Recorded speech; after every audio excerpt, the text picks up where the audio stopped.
¿Qué tal, amigas y amigos? Buenas tardes. Volvemos a encontrarnos aquí en Sin Censura. Hoy les vamos a presentar la segunda parte de aquella conversación que sostuvimos con Patricio Sepúlveda el 11 de septiembre del 2003. En esta contextualización que él hace de lo ocurrido días después del golpe de Estado, la represión, los abusos, violaciones a los derechos humanos cometidos por la dictadura de Pinochet. Y también después tocamos en la misma charla lo que vino después, hasta llegar al momento en que Pinochet pierde aquel referéndum que lo sacó del poder, y todo lo que se ha dado alrededor de esta historia. Así que, sin más preámbulos, vamos a la segunda parte de Sin Censura, conversación con Patricio Sepúlveda, 11 de septiembre de 2003.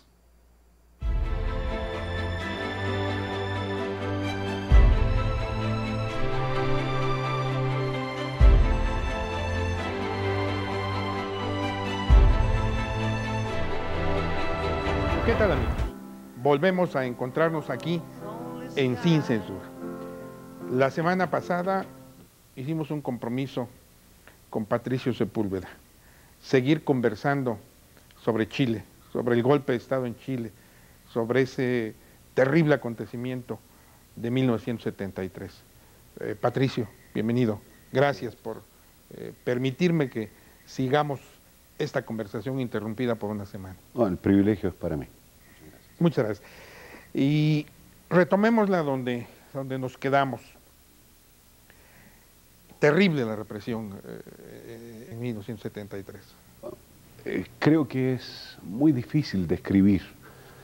Yo les digo a mis alumnos, y ahora les digo a ti y a tu auditorio, que espero que nunca México, nunca los mexicanos, tengan que vivir un periodo como el que vivimos nosotros en Chile. Es contra toda forma civilizada de vida. Los tanques en la calle, la policía armada, los militares, los cadáveres en el río Mapocho, la represión brutal. Es cierto que en términos numéricos la represión en la Argentina fue mucho más dramática. Es decir, fueron más de 30.000 los muertos y desaparecidos en la Argentina. El carácter selectivo que tuvo en Chile no le quita el dramatismo, porque en Chile fue orientada específicamente hacia las fuerzas políticas de izquierda, a los sectores progresistas de la sociedad chilena. Esa fue la gran diferencia que tuvo con relación a Argentina, en donde la represión fue al conjunto de la sociedad argentina.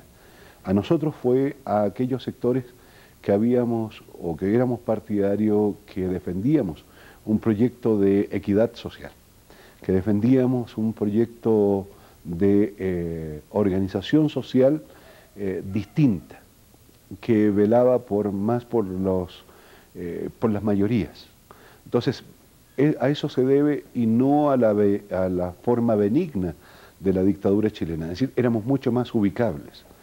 Partidos políticos públicos, militancia pública, como era la que teníamos nosotros. Ahí todo el mundo era reconocido por su militancia, todo el mundo sabía quién era comunista, quién era socialista, quién era radical, quién era demócrata cristiano, todo el mundo lo sabía. No había ocultamiento de las posiciones políticas. Por eso que esa represión fue mucho más precisa hacia aquellos que defendíamos este proyecto. La represión fue dramática, terrible. Hasta el día de hoy la sociedad chilena está marcada por ese momento. Desaparecidos, asesinados, fosas clandestinas, y luego no solamente esto que ya tiene bastante de barbarie, exhumaciones clandestinas y arrojamiento de cadáveres al mar. Así como hubieron compañeros nuestros que fueron arrojados vivos al mar, después a los que habían asesinado, sus cadáveres, sus restos, van a ser arrojados al mar por estos militares chilenos que violaron todos los principios en los cuales fueron formados y educados en la sociedad chilena. Y esos testimonios que también se han ido conociendo sobre el Estadio Nacional, ¿no? Que era el centro de reclusión donde tenían a muchos de los detenidos. ¿Tú sales de Chile en cuándo? Yo salí el 25 de febrero de 1974. Los tiempos son siempre relativos. Estábamos viviendo ya parte de la etapa más violenta de la represión a la Unidad Popular. Yo tenía una orden de detención y la acusación por la cual me echaron de mi trabajo era de atentar contra la institucionalidad, ¿no? La verdad es que nunca supe cuándo fue que me convertí en un violador o destructor de la institucionalidad chilena, cuando tengo la sensación de que era un defensor de la institucionalidad. Bueno, Allende fue asesinado defendiendo la constitución política chilena. Así que no era raro que alguien del nivel mío fuera acusado de intentar destruir la institucionalidad. Eso implicó que tenía una orden de detención y había que resolver. Si jugaba la opción de ser detenido y supuestamente poder ser juzgado por los tribunales, por la justicia chilena, o a sabiendas ya en ese momento de que aquellos que detenían eran torturados y eventualmente asesinados, pasar a ser parte de uno más de los desaparecidos. Pues mi compañera y yo optamos porque había que buscar el camino del exilio, ¿no? Así que el día 25 de febrero salí, después de estar 36 días en la Embajada de México, salí camino a México. Llegué una madrugada del día 26 de febrero del 74 y desde ese momento ha sido México mi otra patria. Qué momentos verdaderamente terribles, porque además no tenías posibilidades de volver, se dejaba parte de una vida, de la familia, de los amigos, de los sueños, de todo lo que se construye, ni pasaporte siquiera, ¿no? Nada, nada, era solamente porque seguía respirando y comiendo, seguía existiendo en este planeta, pero en términos legales no tenía absolutamente nada, ningún documento. Lo único que conservé de ese tiempo fue mi carnet de identidad, ¿no? En Chile es imposible que un chileno no tenga carnet de identidad. Afortunadamente México me otorgó un documento de identidad y viaje para que yo pudiera moverme. Lo guardo, lo tengo en mi poder como algo muy preciado para mí, ¿no? Y fue con los únicos documentos legales que conté, fue con los que me proporcionó el Estado mexicano, el gobierno mexicano.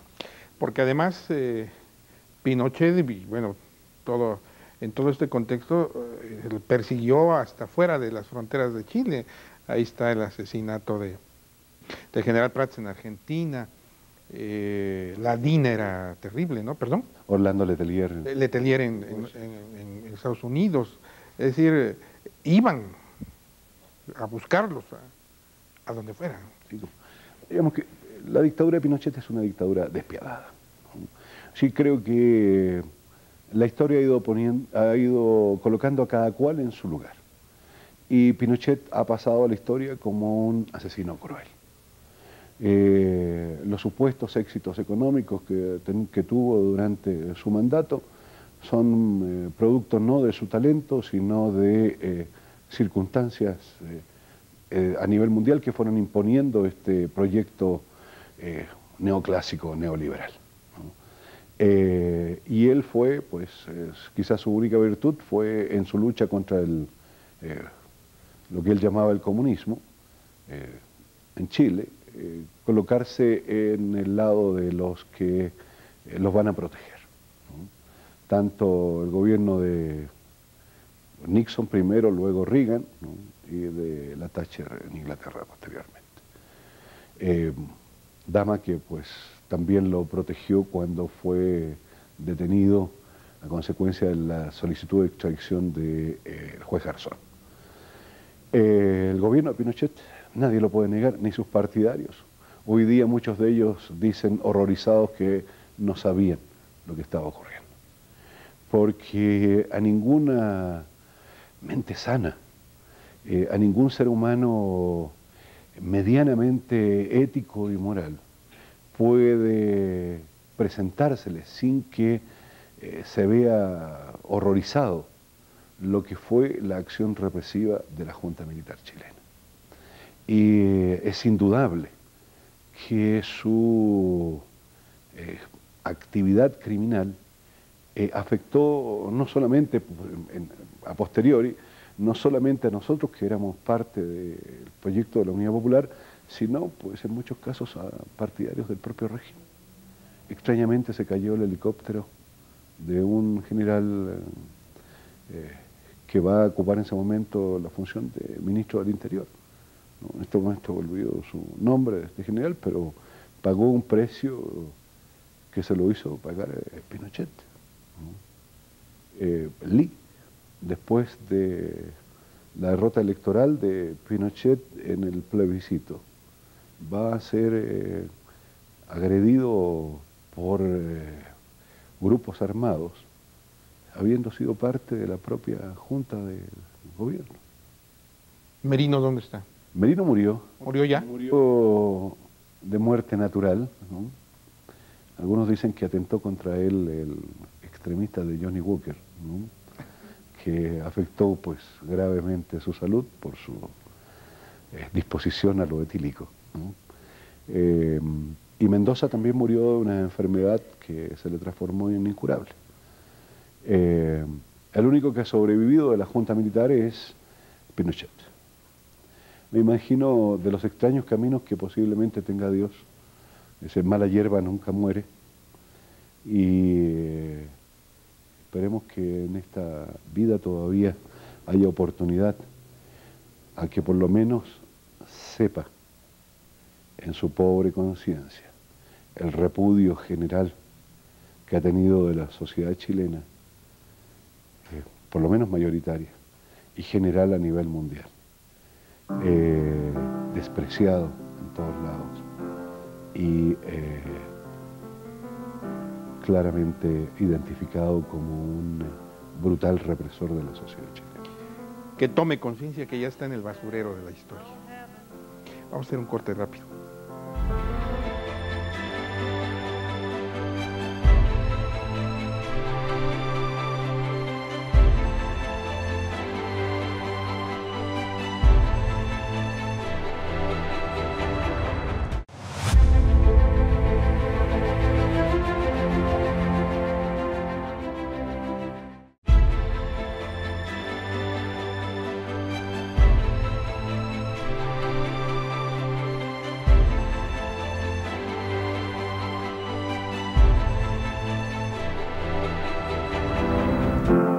Continuamos, amigos, aquí en Sin Censura, charlando con Patricio. Bien, qué bárbaro, que llega todo esto, y bueno, uno lo único que puede hacer es imaginárselo, pero para quienes lo vivieron debe ser más difícil incluso recordar todos esos tiempos y todos esos momentos. Luego viene la Concertación, Patricio. Nuevamente, a lo mejor por esas enseñanzas de la historia de las que hablábamos en el otro programa, de cuando se reflexiona y se recapacita, pues finalmente es la democracia cristiana y son los sectores del Partido Socialista y de algunos otros partidos los que logran echar a Pinochet. ¿Tú cómo percibiste todo este fenómeno? ¿Cómo lo vives y cómo lo registras? Bueno, en las protestas contra Pinochet se van a iniciar en la década de los 80. 82, 83, va a haber una gran actividad opositora a Pinochet, brutalmente reprimida también. Se va a pensar que es imposible sacar a Pinochet si no es por acciones armadas. Y el Partido Comunista de Chile va a optar por todas las formas de lucha. Y una de esas formas de lucha va a implicar la formación del Frente Patriótico Manuel Rodríguez. El Frente Patriótico Manuel Rodríguez en el año 86 va a encabezar un atentado contra la vida de Pinochet. En un camino cordillerano va a tenderle una emboscada a la comitiva de Pinochet y va a provocar tremenda conmoción en la sociedad chilena ante la vulnerabilidad del dictador, que no va a morir en el atentado, pero que va a estar muy cerca de que esto se produzca. Esto acentuó la capacidad represiva del sistema. Fueron asesinados esa misma noche una serie de destacados representantes de la oposición chilena, de izquierda fundamentalmente, periodistas, profesores, luego van a ser algunos degollados por personal de Carabineros, y se van a asesinar en un lapso más o menos breve hasta dirigentes sindicales de derecha, ¿no?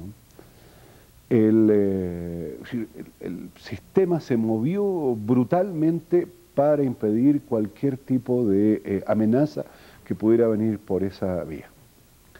Y esto también mostró a muchos dirigentes políticos, como tú decías, demócratas cristianos, socialistas, comunistas, que van a empezar a entrar en un proceso de ruptura con el Partido Comunista, de que el asesinato de Pinochet no cambia absolutamente nada en la sociedad chilena, y que por el contrario pudiera prolongar una dictadura con otros nombres por un lapso todavía mucho mayor, y que el problema de la sociedad chilena se define en el ámbito de la política, es decir, de enfrentar a la sociedad chilena con su dictador en términos de un proyecto que una a la inmensa mayoría de los chilenos. En esa idea de la inmensa mayoría de los chilenos es que surge la concertación. Es un acuerdo en donde hay un mínimo común denominador entre fuerzas que se encontraron opuestas en el gobierno de Salvador Allende, que es el caso más claro de la democracia cristiana.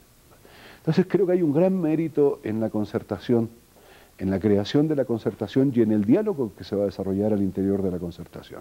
Un gran mérito de ofrecer una salida viable para todos los chilenos y que no pasa por el doloroso camino de tener que enfrentar a una fuerza militar todavía homogénea, sin quiebres, pero que frente a la disyuntiva de la decisión mayoritaria de los chilenos no le va a quedar otra cosa que aceptar la decisión, la voluntad del pueblo chileno. Y creo que hay un gran mérito en eso, hay una gran lección para todos los chilenos. Yo creo que para toda Latinoamérica y para el mundo, diría yo. Es posible, pero te digo, en los terrenos de las políticas la necesidad de la modestia es necesaria, porque cada pueblo tiene el derecho y la obligación de desarrollar sus propios proyectos y sus propios actos de unidad. ¿A qué crees tú que se debe? ¿Por qué Pinochet acepta el referéndum? Porque la magnitud de la votación por el no va a colocar a los mismos miembros de la Junta que en ese momento estaban, especialmente al general Matei de la aviación, a tener que pronunciarse honestamente, no por la fuerza, sino por la opción que los chilenos han elegido. Si hay un evidente intento de escamotear el triunfo del no por parte de Pinochet. Y eso podía desencadenar, pues ahora sí, una verdadera masacre, porque el pueblo no iba a aceptar que se violentara, después de 17 años y medio de dictadura, se violentara una vez más su voluntad. Y eso creo que estaba en la conciencia de varios miembros de la Junta, por lo menos diría yo, en la aviación, en general Matei, y en Carabineros. Si mal no recuerdo, general Estancia. Ellos creo que van a hacer un claro freno al intento de Pinochet de hacer un autogolpe de Estado en ese momento. Lo más que consigue es introducir una serie de candados en la Constitución, ¿no? Es cuando lo declaran senador vitalicio y toda otra serie de situaciones. Y luego viene la elección que lleva al poder a Patricio Aylwin. Y Chile reencausa su democracia. Ahora, tampoco esto debe llevarnos a pensar que ya se han ajustado todas las cuentas del pasado en Chile. Se hizo un brutal saqueo a los intereses del pueblo chileno. Se privatizaron a medianoche las empresas básicas de la economía chilena. Se malbarataron algunas y otras simplemente fueron traspasados a los que eran gestores en ese momento. Nacieron fortunas de la noche a la mañana que resultaron intocables en las condiciones en que se establecieron las reglas para el cambio a la democracia en Chile. Sin duda que falta mucho en términos de la reparación y resolver el problema de los que cometieron crímenes contra los chilenos, contra sus propios hermanos. Que los juicios no han terminado y todavía siguen y deberán seguir por mucho tiempo más hasta que se salde esto. Pero no cabe duda también que la concertación ha dado pasos tremendamente significativos, importantes, en la elevación de la vida política chilena a normas aceptables, civilizadas, legales, respetuosas de la oposición y de en general el conjunto de la sociedad chilena. No cabe duda también que es mucho mejor dialogar y discutir que amenazar y matar, ¿no? Y tú hacías la referencia de que es una lección para todos. Yo creo que son lecciones de civilidad y son lecciones de democracia. La única forma de realmente defender la democracia es cada vez sumando más partes de la sociedad a este diálogo. Si la concertación se convierte en un buen administrador del sistema, se convertirá también en un proyecto inviable. Solamente abriendo espacios para que la mayoría de los ciudadanos chilenos participen en la gestión política, es como la concertación puede asegurar su permanencia en el poder. Si es como buenos administradores del modelo, para eso posiblemente sea mucho mejor la derecha. Y tiene sus retos porque, bueno, entra Patricio Aylwin y Frei, provenían de la democracia cristiana, y el presidente Lagos es socialista, que eso también en el proceso que lo llevó al poder tuvo sus repercusiones dentro de la concertación. Hoy me tocó estar en algunos eventos de la concertación donde se sentía como que no se acomodaban bien a veces las cosas, ¿no? Finalmente salieron bien, pero esa era una preocupación que incluso en una ocasión que te comentaba fuera de cámaras, que estuvimos en Santiago, que nos invitó a su casa Anselmo Zule, inolvidable Anselmo Zule, estuvo cenando con nosotros el entonces candidato Lagos. Era una de sus preocupaciones precisamente ese gozne que se tenía que manejar con mucho cuidado, pero afortunadamente pues se ha logrado, y como tú lo dices, en paz. Es mejor debatir que pelear o disparar balas. Pues en verdad qué extraordinaria conversación. ¿El futuro para Chile? Bueno, el futuro para Chile está en América Latina. Bueno, del Río Bravo a la Patagonia somos, creo, un mismo dolor pero también una misma esperanza. Y por lo tanto, mi idea es que nuestro destino está atado, ¿no? Está unido a los que compartimos la lengua y las esperanzas. Creo que los verdaderos tratados de libre comercio pasan por el compartir en función de beneficios comunes. Y eso solamente, esos tratados de libre comercio pueden darse cuando compartimos algo más que el interés pecuniario. O sea, compartimos una cultura, compartimos un imaginario, una forma de ver el mundo, un mismo idioma, aunque lo pronunciemos a veces con matices. Distinta. Con matices. Te agradezco mucho, Patricio. En verdad han sido una oportunidad muy especial la que nos has dado de poder conversar contigo. Y bueno, llegamos nuevamente al término de Sin Censura. Seguiremos conversando. ¿Cómo no? Seguiremos conversando porque además eres especialista en muchos otros temas. Pero hoy queríamos hablar de Chile, de tu patria. Muchas gracias. Amigos, hemos llegado al final de Sin Censura. Ya saben en qué canal es, ya saben qué día es, ya saben a qué hora es. Los quiero mucho. Buenas noches.